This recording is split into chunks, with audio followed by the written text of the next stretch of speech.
इस क्वेश्चन को देखते हैं। तो इस क्वेश्चन में ये बोला हुआ है कि ये कोई कॉनकेव मिरर है जिसका रेडियस ऑफ कर्वेचर अपन को कितना गिवन है, 20 सेंटीमीटर। एंड एक प्लेन मिरर गिवन है यहाँ पे। इनके बीच का जो डिस्टेंस गिवन है वो कितना गिवन है, 22.5 सेंटीमीटर। ठीक है। अब बोल रहा है कि इन दोनों के बीच में कहीं एक ऑब्जेक्ट को प्लेस करना है। ठीक है। जो कि फाइनल इमेज भी इन दोनों के रिफ्लेक्शन के बाद भी यहीं पे बने। इसमें एक चीज और बोला हुआ है कि जो फर्स्ट रिफ्लेक्शन है वो किसमें कंसीडर करना है, कॉनकेव मिरर में। ठीक है। तो बेसिकली मैंने ये डिस्टेंस को क्या ले लिया, एक्स ले लिया। ठीक है। तो ये डिस्टेंस कितना हो जाएगा, 22.5 माइनस एक्स। ठीक है।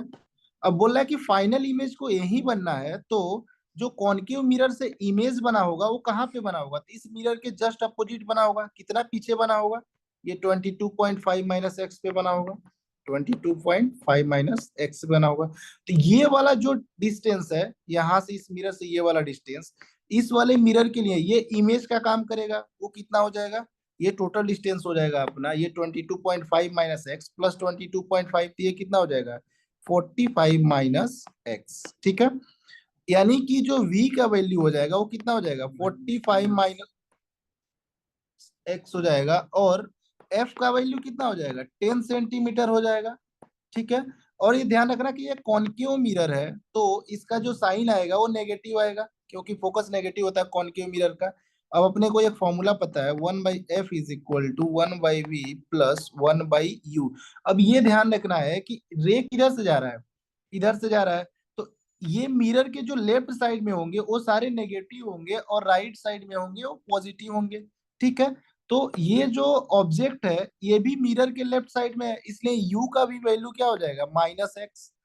ठीक है। और v का भी वैल्यू कितना हो जाएगा, माइनस ऑफ 45 माइनस एक्स। ठीक है। इसमें वैल्यू पुट करते हैं तो -1/10 is equal to 1/v। v कितना है, -45 माइनस एक्स माइनस 1/x। अब माइनस सारे में से कैंसिल आउट हो जाएगा, तो कितना बनेगा, 1/10 is equal to 1/45 minus x plus 1/x। इसको सिंप्लीफाई करेंगे तो ये कितना बन जाएगा, x plus 45 minus x divided by x into 45 minus x. ठीक है। x x कैंसिल आउट हो जाएगा, तो इधर बन जाएगा 45x minus x square is equal to 450।